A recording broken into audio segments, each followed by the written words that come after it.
अस्सलातु अला नबिय्यिहि व अला आलिहि व सहबिहि अल-मुतअद्दिबीन बिआदाबिहि अम्मा बअद फ़अऊज़ु बिल्लाहि मिनश शैतानिर रजीम बिस्मिल्लाहिर रहमानिर रहीम क़ाल तआला फ़िल क़ुरआनिल करीम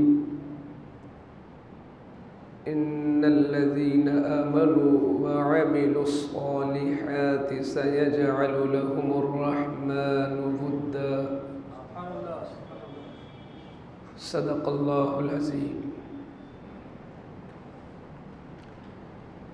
महफ़िल के वक़ार को और महफ़िल की अज़मत को मद्देनज़र रखते हुए इंतहाई अदब व एहतराम खुलूस व महब्बत के साथ बारगाह रिसालत में दुरूद शरीफ पढ़ लें। अल्लाहुम्मा सल्लि अला सय्यिदिना व शफ़ीइना व तबीबिना व मौलाना व मलजाना मुहम्मदिन मअदनिल जूदि वल करम व आलिहि व बारिक व सल्लिम कमा तुहिब्बु व तर्दा बि अन तुसल्ली अलैहि। अल्लाह का शुक्र है कि हम लोग नमाज इशा अदा करने के बाद आज एक बड़े नेक अमल के लिए शरीके बज़्म है। ये अल्लाह की तौफ़ीक़ पर तौफ़ीक़ है कि उसने अपनी इबादत की भी तौफ़ीक़ दी और अपने ज़िक्र की महफ़िल की भी तौफ़ीक़ दिया।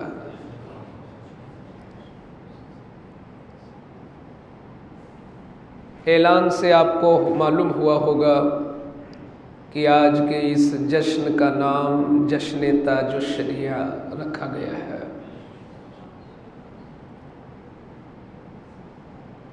आज दुनिया हर इंसान पर इतनी हावी हो चुकी है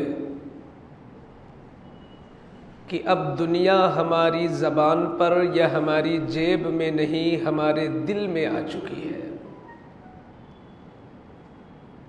और दुनिया जब दिल में आ जाए तो बंदा समझो हलाकत के करीब है या वो हलाक हो चुका है।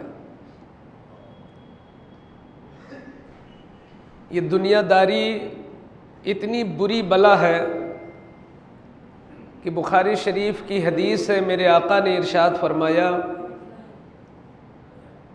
कि ऐ मेरे ग़ुलामों सुनो, मुझे अपने बाद यानी विसाल के बाद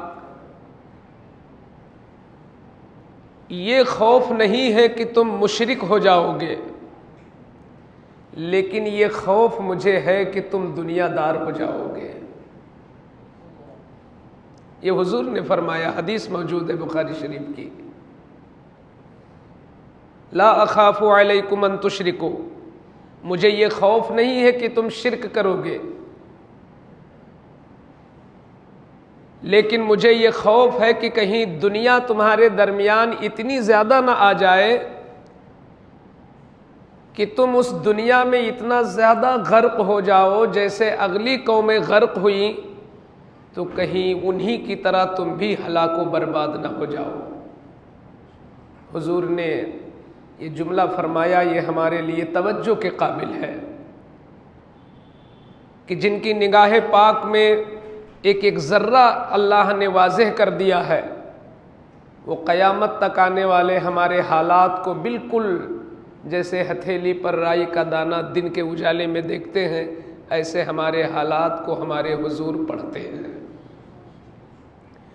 तो हुजूर ने फरमाया था कि दुनिया का खौफ करता हूँ कि कहीं दुनिया की आसाइश, आराम, राहत, कसरत, मालो ज़र की बोहतात कहीं तुम पर हावी ना हो जाए और उसकी वजह से जैसे यहूद व नसारा कौमे हूद, कौमे लूत, कौमे समूद, ये सारी कौमें जैसे इस ज़मीन पर बर्बाद हुई, कहीं तुम भी ना बर्बाद हो जाओ, ये मेरे हुजूर ने फरमाया। आज हम उसको अपनी आंखों से देख रहे हैं। नमाज में दिल नहीं लगता। कितने हैं जो आने ही के लिए तैयार नहीं होते और जो आ जाते हैं उनका वक्त नहीं गुजरता। जिक्र की महफिल में अच्छा नहीं लगता। वही इंसान मस्जिद से निकलने के बाद 10 से 15 मिनट यूं ही खड़ा रहेगा, मगर जिक्र की महफिल में उसे उकताहट होगी। ये निशानी है कि दुनिया हमारे करीब नहीं, हमारे दिल में आना शुरू हो गई है। हमारे बच्चों में, हमारे अहलो अयाल में दुनिया। अगर कोई नमाजी हो भी गया तो बीवी नमाजी नहीं है, उसकी औलादें नमाजी नहीं है, भाई बहन नमाजी नहीं है, माँ बाप नमाज नहीं पढ़ते, पड़ोसी रिश्तेदार नमाज नहीं पढ़ते। एक रोना नहीं, हजारों रोना है। दुनिया कदम कदम पर हमको अपने पंजे में पकड़े हुए है बड़ी मजबूती के साथ। इस छोटी सी तमहीद से हम बताना ये चाहते हैं कि दुनिया के इस हमले से हम बचेंगे कैसे। ये दुनिया जो आज बड़ी तेजी के साथ हम पे हमला कर रही है, सोते जागते उठते बैठते हमें अपने मजबूत चंगुल में दुनिया फंसा रही है, इससे हम बचेंगे कैसे। तो उसी सिलसिले की एक नूरानी कड़ी ये जश्न ताजो शरिया भी है। अल्लाह वालों की यादें तुम्हें दुनिया से बचा सकती हैं। बुजुर्गों की बातें तुम्हारी इस्लाह कर सकती हैं। जब बुजुर्गों के नाम की महफिलें सजती हैं तो वहां बयान होता है उनकी उठक बैठक कैसी थी, उनका बोलना चालना कैसा था, उनकी नमाजें कैसी थी, सुबह शाम के मामूलात कैसे थे, सफरो हजर में वो नमाज की पाबंदी कैसे करते थे, उनके अंदर दीन का दर्द कितना था, उनके अंदर खौफे खुदा कितना था, उनके अंदर रसूल की मोहब्बत किस दर्जे की थी, उन्हें कुरान और हदीस से ताल्लुक कितना गहरा था। जब ये चीज़ें बयान होती हैं तो 100 में 5 लोगों के दिल में तो बात उतरती है। और कुरान कहता है कि नहीं, अगर ईमान दिल में है तो चाहे 5 मिनट ही के लिए अच्छी बात का असर होता ही है। अल्लाह फरमाता है वज़क्किरहुम फ़इन्न ज़िक्रा तनफ़उल मुमिनीन, मुसलमानों को नसीहत करो क्योंकि नसीहत मुसलमानों को फ़ायदा पहुंचाती है। तो अगर आप साहिब ईमान है तो अच्छी बात का असर और रंग आएगा, चाहे थोड़ी देर के लिए आए। तो मैं मुबारकबाद पेश करूंगा आप तमाम लोगों को, और ख़ासकर उन लोगों को जिनकी तवज्जुहात से आज जश्न ताजे शरीयत बड़ी शान के साथ यहाँ मुनाकिद है। और इसी ज़रिए आज हम एक अल्लाह वाले की कुछ बातें सुनेंगे, मगर इस अज़्म और हौसले के साथ कि इंशाअल्लाह कुछ अमल के लिए चुनेंगे भी हम इंशाअल्लाह।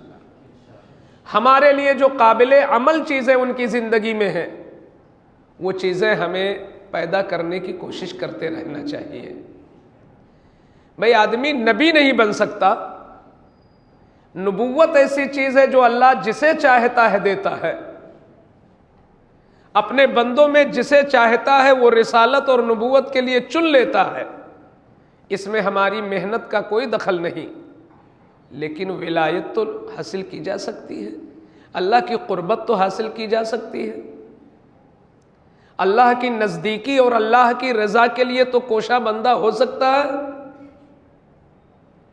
जो बंदा रोड पर है, कुछ नहीं उसके पास, वो मेहनत से महल वाला हो जाता है। जो दूसरों से मांगने पर मजबूर होता है, वो एक वक्त आता है कि दादो दहिश के दरवाजे खुद उसके घर खुल जाते हैं।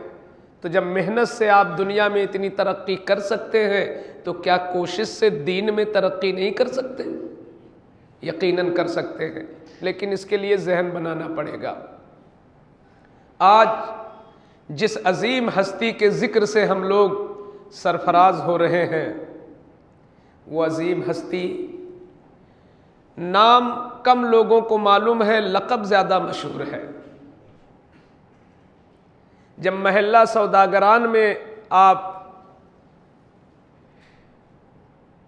पैदा हुए तो उस वक्त जो नाम रखा गया था वो नाम इस्माइल था,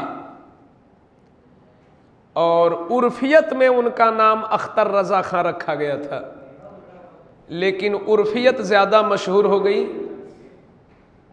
और उर्फियत से कहीं ज़्यादा लक़ब यानी ताजुश्शरिया। सरकारे ताजुश्शरिया ख़ानदानी एतबार से भी बहुत आला मकाम पर हैं, और ख़ानदान का बहरहाल अपना एक रंग होता है।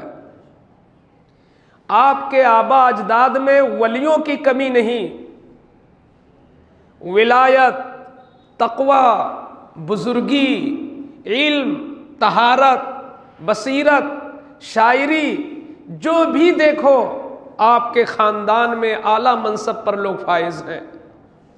आपके जद्दे आला हुजूर आरिफ बिल्लाह हज़रत सैयदना व मौलाना व मुर्शिदना अल्लामा रज़ा अली खां, जो पाए के बुज़ुर्ग और बहुत बड़े आरिफ बिल्लाह गुज़रे हैं, उनके दो शहज़ादे थे अल्लामा रज़ा अली खां के। एक शहज़ादे अल्लामा नकी अली खां और दूसरे बेटे हकीम अल्लामा मोहम्मद तकी अली खां। अल्लामा नकी अली खां के 3 बेटे हुए अल्हम्दुलिल्लाह। एक बेटे का नाम तो हर सुन्नी जानता है। अल्लामा नकी अली खां के 3 बेटे हुए, इमाम अहले सुन्नत आला हज़रत इमाम अहमद रज़ा। दूसरे अल्लामा हसन रज़ा खां हसन बरेलवी उस्ताज़े ज़मन। तीसरे अल्लामा मुफ्ती मोहम्मद रज़ा खान। इन 3 शहज़ादों में सबसे ज़्यादा शोहरत आला हज़रत अज़ीमुल बरकत रज़ियल्लाहु ताला अन्हु को मैसर हुई, और ऐसी शोहरत नसीब हुई आला हज़रत को कि ये जो हम लोगों का दीन और तरीक़े दीन है, उस ज़माने के अकाबिर उलमा ने मुत्तफ़िक़ होकर आपके एज़ाज़ में इस मसलके अहले सुन्नत को मसलके आला हज़रत माना। और अल्हम्दुलिल्लाह एक ज़माने तक इसी नाम से सुन्नियत की पहचान होती रही। और आप अल्लाह के ऐसे बरगुज़ीदा वली थे और इतने पाए के आलिम दीन थे कि अरब के बड़े बड़े उलमा ने इस बात को तस्लीम किया। बल्कि अल्लामा सैयद अलवी मालिकी रहमतुल्लाह अलैह फरमाते हैं, हुब्बुहु अलामतुस सुन्ना व बुग़्ज़ुहु अलामतुल बिदअ। अहमद रज़ा उस शान के आलिम दीन है कि इनसे मोहब्बत करना सुन्नियत की पहचान है और इनसे बुग़्ज़ रखना बिदाती होने की पहचान है। ये आला हज़रत की शान। उनके शहज़ादे यानी आला हज़रत के शहज़ादे सैयदना हुज्जतुल इस्लाम,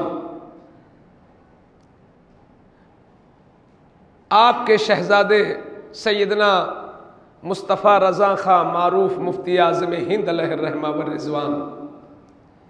ख़ुद मुफ्ती आज़म हिंद अलैहिर्रहमा ये पैदाइशी वली यानी आला हज़रत इतने बड़े गौसो कुतुब थे वक्त के। मैं गौसो कुतुब इसलिए बोल रहा हूँ कि बहुत सारे लोग समझते हैं मुजद्दिद थे, लेकिन वो ये नहीं समझते कि जो किसी चीज़ का स्पेशलिस्ट होता है तो वो आम डॉक्टर तो होता ही है। मुजद्दिद का मतलब ये है कि वो अपने जमाने के औलिया का सरदार भी होगा। उस जमाने में जितने वली कुतुब गौसो अब्दाल होंगे उनका सरदार होगा मुजद्दिद। आला हजरत ऐसे वली थे। आपके घर में खुद वली थे तो वली की विलादत ही होती है। आपको जानकर फरहत होगी कि आपका पीरखाना यानी आला हजरत का पीरखाना मारहरा है। मारहरा शरीफ में उस वक्त जिस कुतुब की शोहरत बहुत ज़्यादा थी वो है कुतुब मारहरा सैयदना अबुल हुसैन नूरी मियाँ रहमतुल्लाह ताला अलैह। मारहरा के गुंबद के नीचे जिन 7 अक्ताब के मज़ारात हैं उनमें एक कुतुब है सैयदना अबुल हुसैन नूरी मियाँ। उस वक्त आला हजरत मारहरा ही में मौजूद थे जब मुफ्ती आज़म हिंद की विलादत बरेली में हो रही है। आज जैसा फोन का रवाज नहीं था कि कदम कदम पर हर चीज़ मिल जाए फौरन, मगर सैयदना अबुल हुसैन नूरी मियाँ कितने रोशन ज़मीर थे। इधर मुफ्ती आज़म हिंद की पैदाइश हुई बरेली में और इमाम अहमद रज़ा वहीं हैं। सुबह की नमाज के बाद मुलाकात हुई। आला हज़रत को किसी ज़रिए ख़बर मिल चुकी थी। उन्होंने सोचा कि चले हज़रत को इत्तला कर दें कि घर में फ़कीर ज़्यादा आया है। अभी इमाम अहमद रज़ा ने कुछ कहा भी नहीं था कि सैयदना अबुल हुसैन नूरी मियाँ फरमाते हैं अहमद रज़ा जाओ बरेली घर में वली तशरीफ़ लाया है। ये मुफ्ती आज़म हिंद की शान है। और फरमाते हैं कि सुनो मौका मिला तो ये फ़कीर भी उस बच्चे की ज़ियारत करने आएगा। 6 महीने के बाद सैयदना अबुल हुसैन नूरी मियाँ जिनको आला हज़रत ने याद किया हो गई मेरी गज़ल बढ़कर कसीदा नूर का, तो सैयदना अबुल हुसैन नूरी मियाँ 6 महीने के बाद आए बरेली शरीफ मुफ्ती आज़म हिंद को देखने के लिए। तो इमाम अहमद रज़ा ने गोद में लेकर के सरकार अबुल हुसैन नूरी मियाँ की गोद में अपने बच्चे को दिया। तो आपने थोड़ी देर बड़ी मुतजस्सिसाना निगाह से यानी बहुत गौर व फिक्र के साथ मुफ्ती आज़म का चेहरा देखा और देखने के बाद फरमाया रे मौलाना मुबारक हो, ये तो पैदाइशी वली मालूम होता है। और उसी उम्र में इजाज़त व खिलाफत वग़ैरह से भी नवाज दिया। ये शान है मुफ्ती आज़म हिंद की। सरकार ताजुश शरिया कौन है? उन्हीं इमाम अहमद रज़ा के पोते सरकार मुफ्ती आज़म हिंद के नवासे सैयदना मुफस्सिर कुरान मौलाना अल्लामा इब्राहिम रज़ा ख़ां के बेटे कैसे आला ख़ानदान में आँख खोली थी हुजूर ताजुश शरिया ने। जाहिर सी बात है कि माहौल का अपना असर ज़रूर होता है। हम अपने घर का माहौल अगर गाने बजाने का बना रखे हैं तो जाहिर सी बात है हमारे बच्चों की ज़बान पे नात के अशार क्यों आएंगे। अगर हमारे घर में कभी कोई रुकू नहीं करता तो हमारे बच्चे के अंदर शौक़े सजदा कहाँ से आ जाएगा। माहौल का अपना असर होता है। ये तो बच्चे गीली मिट्टी के मानिंद होते हैं, बड़े बड़े माहौलियात से मुतासिर होते हैं। छोटे बच्चों पे तो बहुत ज़्यादा असर होता है माहौल का। इसीलिए मुफक्किरीन फरमाते हैं कि अगर अपने बच्चों को अच्छा बनाना चाहते हो तो उनके सामने तुम अच्छा नमूना पैदा करो, उनके सामने तुम अच्छा नमूना पेश करने की कोशिश करो। हत्ता कि अगर मियाँ बीवी में कोई चपकलिश भी हो तो हरगिज़ हरगिज़ बच्चों के सामने किसी तरह उसका इजहार न हो, क्योंकि जिस बच्चे को हमें यह बताना है कि माँ के कदमों के नीचे जन्नत है और बाप जन्नत का दरवाज़ा है, अगर उस दरवाजे की ज़बान से गाली निकलेगी और उस जन्नत के मुंह से गाली निकलेगी तो बच्चा कैसे समझेगा ये मेरी जन्नत है। इसलिए फरमाया गया बच्चों को अच्छा माहौल दो। सरकार ताजुश शरिया की ये खुशकिस्मती है कि आँख खोल रहे हैं तो कहीं बुखारी का दर्स चल रहा है, आँख खोले हैं तो कहीं कुरान का तर्जुमा हो रहा है, आँख खोले हैं तो कहीं तफसीर की महफिल सजी है, आँख खोले हैं तो कोई तस्बीह तहलील में गर्क है, कोई वजीफे में मशगूल है, कोई काल अल्लाह काल रसूल की सदा में मशगूल है। दुनिया की आवाज नहीं आती, हर तरफ से दीन ही की आवाज आती है। खून अहमद रजा का है, खून मुफ्ती आज़म हिंद का है, खून हुज्जतुल इस्लाम का है, खून मुफस्सिर कुरान का है, माहौल कुरान के तर्जमे का है, माहौल कुरान की तफसीर का है, माहौल दरसे हदीस का है। ऐसे माहौल में पलने वाला बच्चा ताजुश शरिया नहीं होगा तो और क्या होगा। ऐसा हसीन माहौल ताजुश शरिया को मिला।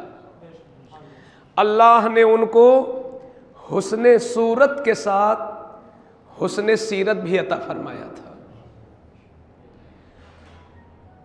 हुस्ने सूरत तो दलील देने की ज़रूरत नहीं है, न जाने कितने गैर मुस्लिमों ने ताजुश शरिया का चेहरा देख के कलमा पढ़ा है। डगर डगर नगर नगर तबलीग करने वाले कलमा पढ़ने वालों को कलमे की दावत देते हैं, ताजुश शरिया के हुस्न ने लोगों को कलमा पढ़ा दिया है। तो ये तो हुस्ने सूरत का मसला था। हुस्ने सीरत ये है कि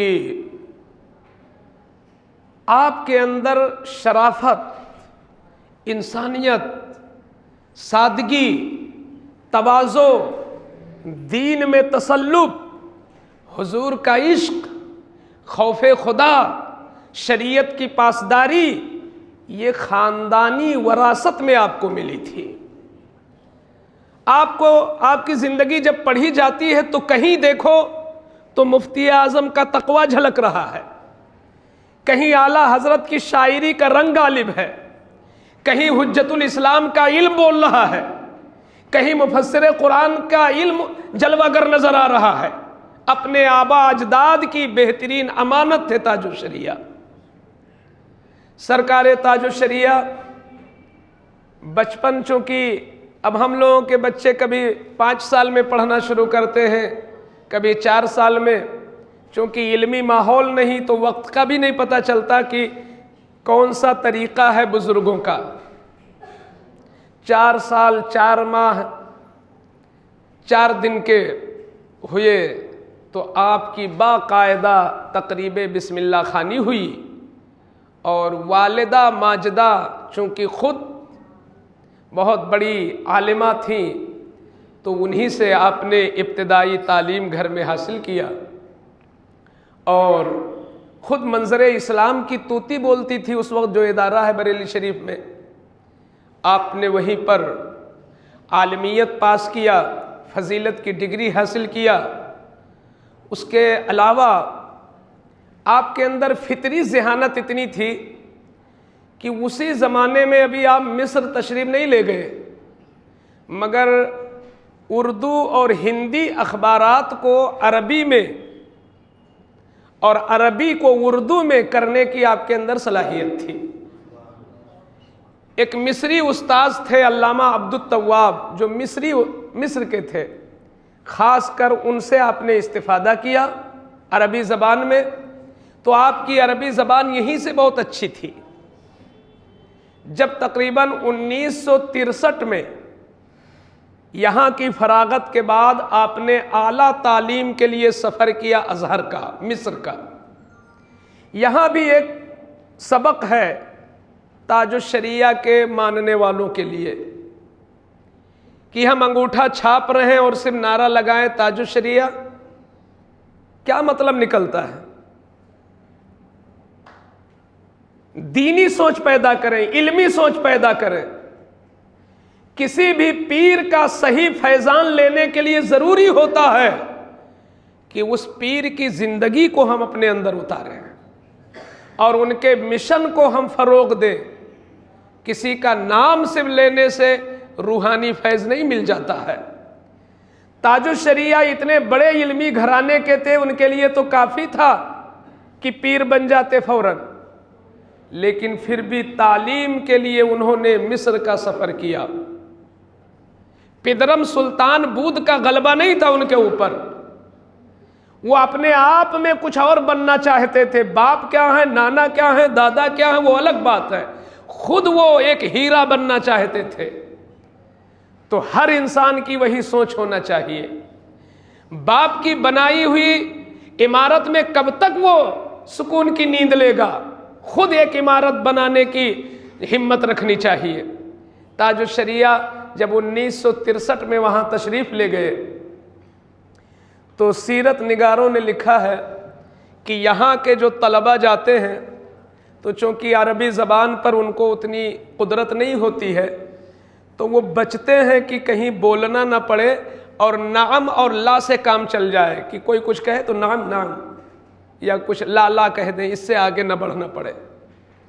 लेकिन सरकारे ताजुश शरिया वहाँ के बड़े बड़े असातिज़ा से, शुयूख से भरपूर अरबी में तकल्लुम उसी लहजे में फरमाते। तो सीरत निगारों ने लिखा है कि वहाँ के असातिज़ा ने इस बात पर बड़ी हैरत जाहिर किया और वो ये मानने के लिए तैयारी नहीं थे कि ये नया तालिब इल्म है। ऐसा लगता था कि आप अरबियुन नस्ल हैं और यहीं के रहने वाले हैं आप। ये उस ज़माने में ताजुश शरिया के अंदर अरबी ज़बान की महारत थी। 1 साल आपने वहाँ तालीम हासिल की। जब सालाना इम्तिहान हुआ, मैं इसलिए ये पेश कर रहा हूँ कि ताजुश शरिया की ज़िंदगी का एक आईना तो हम देख सकें कम से कम। हम किसी के बारे में कुछ न जाने और सिर्फ नारा लगाए, उससे कुछ नहीं होता है। और फिर मकसद ये है कि उनकी ज़िंदगी के खिलते हुए जो फूल हैं उनकी खुशबू से हम अपनी मशामे जा को मुअत्तर करें और हम भी अपने बच्चों को नहीं ताजुश शरिया तो गुलामाने ताजुश शरिया में शामिल करा दें। सालाना इम्तिहान जब हुआ तो आपका जो मौजू था वो हदीस और उसूले हदीस, यानी आपने इल्मे हदीस में दाखिला लिया था। लेकिन जब पेपर हो गया और जब जनरल मालूमात के लिए यूं ही तकरीरी इम्तिहान हुआ बोल चाल के साथ, तो तकरीरी इम्तिहान में मुम्तहिन को छूट होती है कि कोई भी चीज़ पूछ ले जनरल मालूमात में। तो उस्ताज ने इल्मे कलाम का एक मसला पूछ लिया आपकी पूरी जमाअत से। ताजुश शरिया का पहला साल है और उसमें जो बच्चे हैं, कोई 5 साल से, कोई 7 साल से, कोई 3 साल से, कोई वहीं का रहने वाला, वो सारे बच्चे थे। सवाल करने वाले ने मौजू से हट के दूसरे मौजू का सवाल पूछ लिया। आपका मौजू हदीस और सवाल हुआ इल्मे कलाम का। इल्मे कलाम जिसमें अकायद का बयान होता है कि अल्लाह एक है, अल्लाह हराइब से पाक है, इस तरह नहीं, अल्लाह की ज़ातो सिफ़ात जो अकायद का इल्म है वो है इल्मे कलाम। तो इल्मे कलाम के मुताल्लिक सवाल कर लिया तो सारे बच्चे जो है बगलें झाँकने लगे कि ये तो कभी सुना भी नहीं, ना ये हमारा मौजू है, ना हमारी तैयारी है।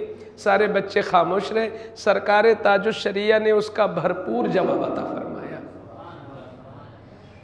तो वो मुम्तहिन हैरत से पूछने लगा कि अख्तर रज़ा,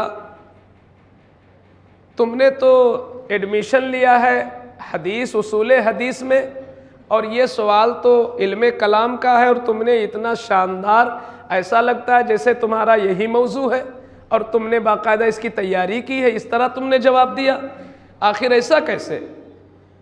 तो उस्ताद से कहते हैं कि मैंने बरेली में रहकर इस फ़न की कुछ इब्तिदाई किताबें पढ़ ली थीं। हमारे मशाइख का ये करम है कि अगर आप इससे भी मुश्किल मसला पूछेंगे तो इंशाअल्लाह फ़कीर उसका भी जवाब देगा। ये बेबाकी, ये जुरात, ये ज़हानत, ये बरजस्तगी देखकर पहले ही इम्तिहान में आपको पहली पोजीशन हासिल हो गई। पहली पोजीशन ताजुश शरिया को, इल्मी ज़ात थी ताजुश शरिया की।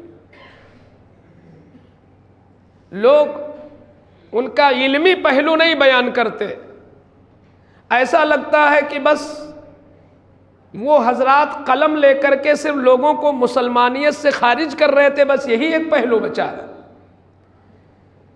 इल्म, तकवा, तहारत वो चीज़ें वाज़ेह करने की है ताकि लोग उससे सबक लें और वो भी तरक्की करें।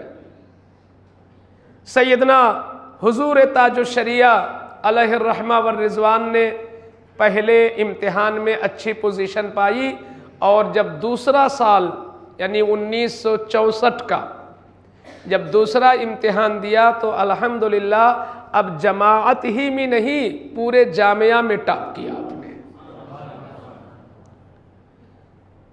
यहाँ से जाने वाला इतने बड़े यूनिवर्सिटी और जामिया के अंदर टॉप करना, जाहिर सी बात है, ये पता चलता है कि आप वारिसे उलूमे आला हजरत थे, हकीकत में अमीने उलूमे आला हजरत थे। और 3 साल की मुद्दत में आपने वो नाम वहां कमाया कि मिस्र के ममलुकत के सदर ने बाकायदा अपने हाथ से आपको अवार्ड पेश किया। 3 साल के बाद जब 1967 में वापस आए बरेली, तो आप ज़रा मकाम ताजुश शरिया देखो, ज़रा मकबूलियत ताजुश शरिया देखो कि वही मादरजाद अल्लाह के वली जिन्हें सैयदना अबुल हुसैन नूरी मियाँ ने पैदाइशी वली कहा था, यानी सरकार मुफ्ती आज़म हिंद, जिनकी ये शान है अल्हम्दुलिल्लाह कि मुफ्ती आज़म हिंद की निगाहों ने न जाने कितने लावलद को साहिबे वलद बना दिया और न जाने कितनी बिगड़ी तकदीरों की तकदीरें संवार दिया है। बेरोजगार आते साहिबे रोजगार बन जाते, बदअमल आते नेकामल हो जाते, चोर आते ताइब हो जाते। वो सोहबत में असर था सरकार मुफ्ती आज़म हिंद का। आपके ज़माने के उलमा वो उनको बिल्कुल फूल की निगाह से देखते थे, मगर ये ताजुश शरिया की किस्मत है कि बरेली के स्टेशन पे खुद मुफ्ती आज़म हिंद उन्हें लेने के लिए तशरीफ लाए। और जब आप उतरे गाड़ी से, जब आप गाड़ी से उतरे ताजुश शरिया, तो सरकार मुफ्ती आज़म हिंद ने जब इनकी दाढ़ी वज़ाक़ता वही देखी जो यहाँ थी। क्यों? इसलिए कि वहाँ जाके कुछ लोग बदल जाते हैं, लिबास चेंज कर लेते हैं, चेहरा बदल लेते हैं और ख़याल भी बदल लेते हैं कुछ लोग। मगर ताजुश शरिया अरबी वहाँ सीखते थे, मगर तसल्लुब बरेली का था।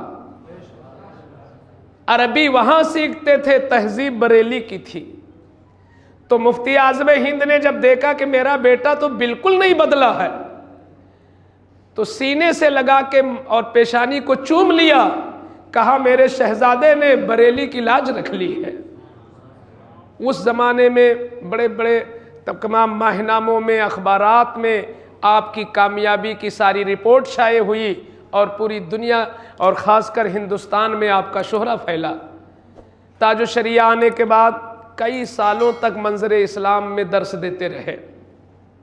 कुरान पाक के बाद जो सबसे बड़ी किताब है बुखारी शरीफ, उस बुखारी शरीफ का जो पहला दर्स और उस बुखारी शरीफ का जो आखिरी दर्स है, ये बड़ा माना खेज होता है, जिसको कहते हैं इख्तिताम बुखारी, इब्तिदाए बुखारी। ये दर्स बड़े बड़े लोग बुलाए जाते हैं इसके लिए। सरकार ताजुश शरिया अपने ज़माने में अहले सुन्नत के अक्सर मदरसों में जब हज़रत की तारीख़ नहीं मिलती तभी लोग दूसरों को बुलाते थे। आप हर जगह दर्स बुखारी की इब्तिदा इंतहा फरमाते थे। फिर उसके बाद आप सदरुल मुदर्रिसीन भी हुए, और आपको सुनकर हैरत होगी कि मुफ्ती आज़म हिंद की निगरानी में आपने उनकी हयात तक खुद फतवे लिखे और मुफ्ती आज़म हिंद ने उसकी तस्दीक फरमाई। बल्कि 1975 में जब मुल्क के अंदर नसबंदी का वो मामला फैला कि पुलिस पकड़ पकड़ कर जबरन लोगों को नसबंदी पर मजबूर करती थी और 2 बच्चे के अलावा इजाजत नहीं थी, उस जमाने में बहुत सारे लोगों के कलम फिसल गए थे। दारुल उलूम देवबंद के मुफ्ती अपना मामला बदल चुके थे।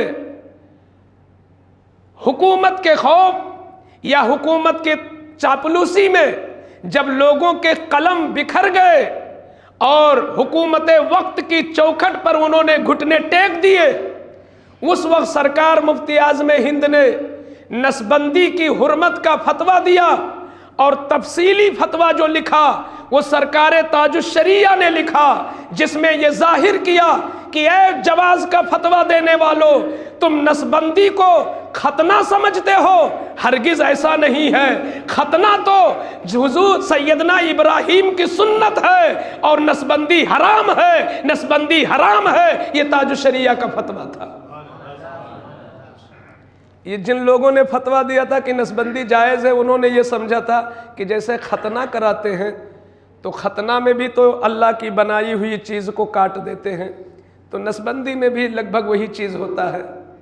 लेकिन ये ताजुश्शरिया की ज़हानत थी कि आप गहराई में जाकर उसका जायज़ा लेते हैं और उनकी दलीलों की धज्जियाँ उड़ाते हैं। फरमाते हैं कि बताओ, खतना चूँकि सुन्नत है हज़रत इब्राहीम की, तो जब शरीयत ही ने उसको सुन्नत कर दिया तो फिर वो अल्लाह की बनाई हुई चीज़ को बदलना ना हुआ, गोया कि अल्लाह की तरफ से खुद इजाज़त है कि उसको ऐसा करो, हुक्म है कि ऐसा करो, और नसबंदी के लिए तो कोई दलील मौजूद नहीं है। लिहाजा वहाँ अल्लाह की तख्लीक को बदलना हो रहा है, यहाँ बदलना नहीं हो रहा है, इसलिए ये सुन्नत है, वो हराम है। ये ताजुश्शरिया का खुद फतवा आया था। फिर जब सरकार मुफ्ती आज़म हिंद का विसाल हुआ तो आप अपने विसाल से पहले, सरकार मुफ्ती आज़म हिंद अपने विसाल से पहले जब आखिरी वक्त आया तो बड़े बड़े उलमा उस वक्त वहाँ बरेली शरीफ में फतवा नवेसी करते थे और इतने इस्तिफ्ते आते थे, इतने मसाइल कि 4-4, 5-5 उलमा हमेशा उसी में लगे रहते थे। सरकार मुफ्ती आज़म हिंद ने आखिरी उम्र में फरमाया, अख्तर मियाँ सल्लमहू, बड़ी भीड़ लगी है मसला वालों की, अब तुम्हें ये काम करना है। और उलमा से मुखातब होकर मुफ्ती आज़म हिंद ने फरमाया, सुनो, अब मेरे बाद तमाम मसाइल में अख्तर मियाँ से रुजू करना और इन्हीं को मेरा जानशीन समझना। ये मुफ्ती आज़म हिंद ने ताजुश्शरिया के लिए आप उनके जानशीन की हैसियत से तकरीबन अपनी उम्र के 2/3 हिस्सा अपने फतवे का काम किया है।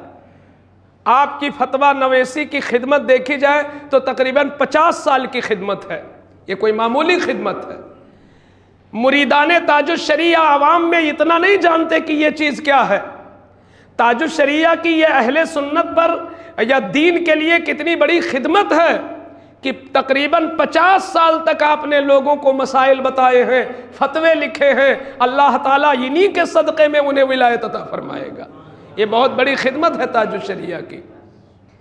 फिर मुफ्ती आज़म हिंद के बाद आपका शोहरा इतना फैला, अब तो सामने ना मुफ्ती आज़म हिंद है, ना आला हज़रत है, ना हुज्जतुल इस्लाम है, ना मुफस्सिर कुरान है, ना रिहाने मिल्लत है। जब कोई नहीं है तो अब ताजुश्शरिया की इस कदर चाहत लोगों में कि हज़रत मदरसे में टाइम ही ना दे पाते, तो आपने अपने घर पर खुसूसी दर्स जारी किया कि जिसको पढ़ना है किसी भी टाइम, दूसरे टाइम आ जाए जब मैं रहूं।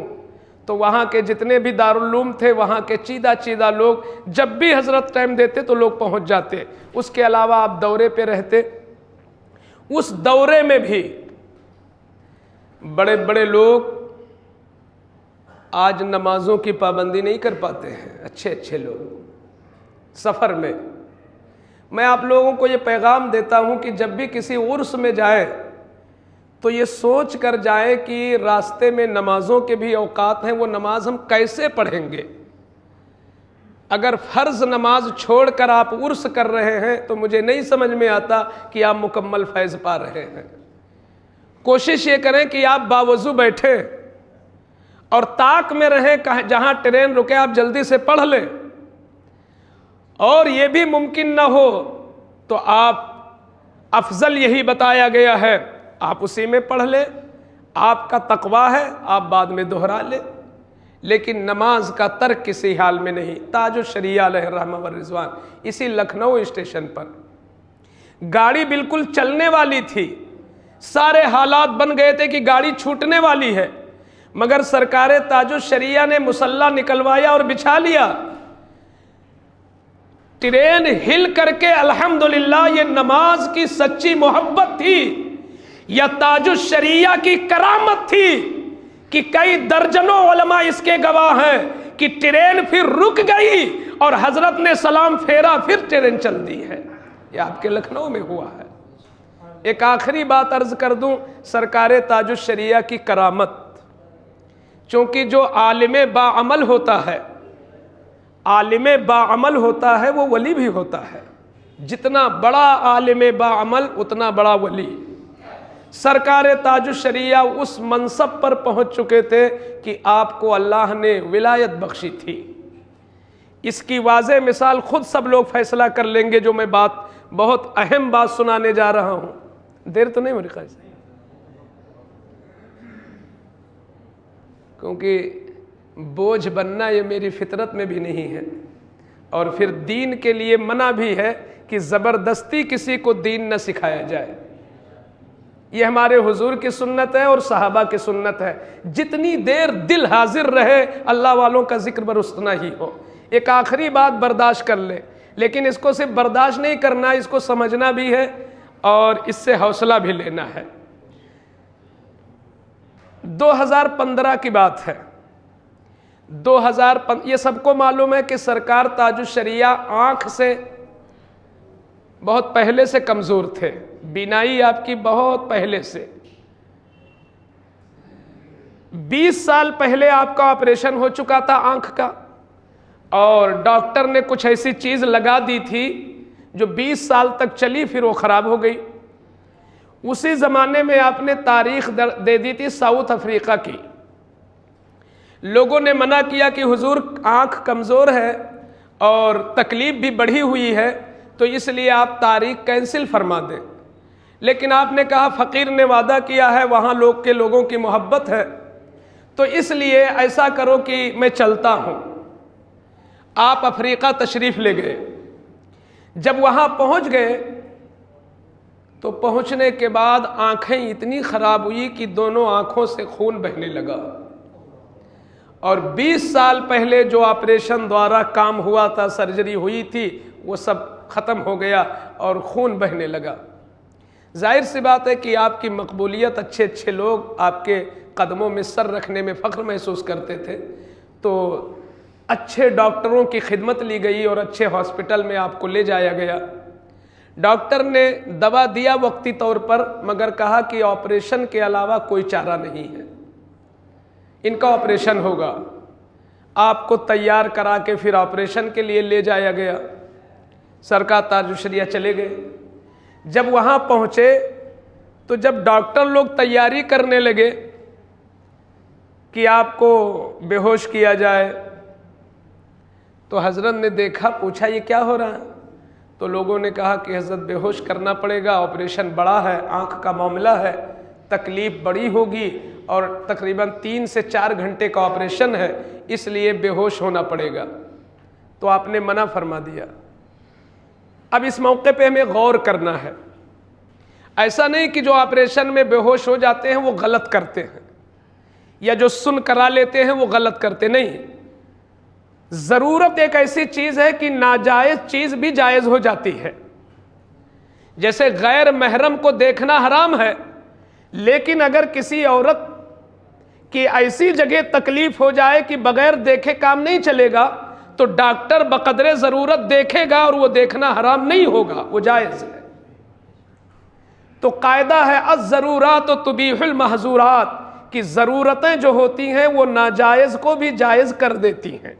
ज़रूरत तो आला हजरत के शहजादे मुफ्ती सरकार ताजुश शरिया की ज़रूरत थी कि नहीं थी कि आँख का ऑपरेशन होना है तो बेहोशी की दवा इस्तेमाल करना आपके लिए जायज़ था।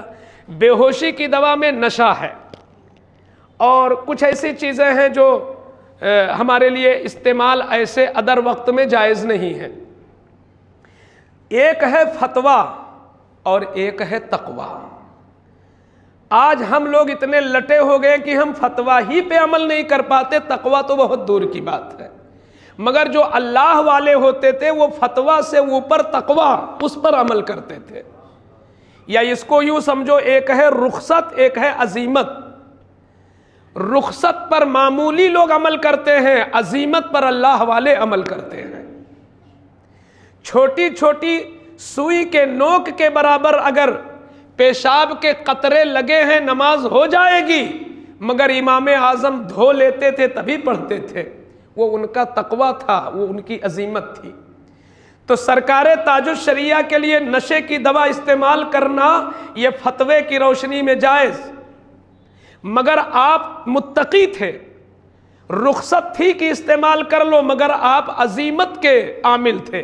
फरमाया नहीं, अख्तर रज़ा उन दवाओं को इस्तेमाल नहीं कर सकता क्योंकि उसमें नशा है और हराम चीज़ें हैं, मैं इस्तेमाल नहीं करूँगा। बाकायदा डॉक्टरों की टीम इकट्ठा हो गई। 7-8 डॉक्टर हजरत को समझाने लगे कि हुजूर आँख ज़ाये हो जाएगी, ज़िंदगी का मसला है और ये सबके साथ है, आपको भी ये करना पड़ेगा। मगर आपने कहा कि आप लोगों को क्या दिक्कत है, इंशाअल्लाह ये फ़कीर अल्लाह रसूल के करम से और बुज़ुर्गों की निगाह इनायत से न हिलेगा न बोलेगा, आप ऑपरेशन करो। आप बगैर बेहोशी की दवा दिए हुए आप ऑपरेशन करो। तो आखिर में डॉक्टर यहाँ पे आया कि हज़रत इतना हिस्सा सुन कर लें। तो आपने कहा नहीं, सुन में भी हमें तहकीक है यही और हमारा दिल मुतमईन नहीं, मैं सुन भी नहीं कराऊंगा, मैं सुन भी नहीं कराऊंगा, आप ऐसे ही करो। अल्हम्दुलिल्लाह 3.5 घंटा अफ्रीका में आपकी आंख का ऑपरेशन हुआ।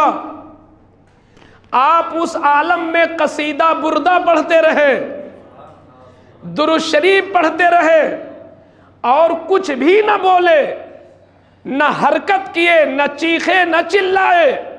बड़े बड़े पहलवान, बड़े बड़े गुर्दे वाले, बड़े बड़े ताकतवर बगैर बेहोश या सुन के जिस ऑपरेशन को बर्दाश्त नहीं कर सकते, एक कमजोर और नहीफ व नातवा जो चलकर कभी एक लोटा पानी भी नहीं भरते थे, ये उनका तकवा था कि 3-3.5 घंटा बैठे रहे और हरकत भी नहीं किए।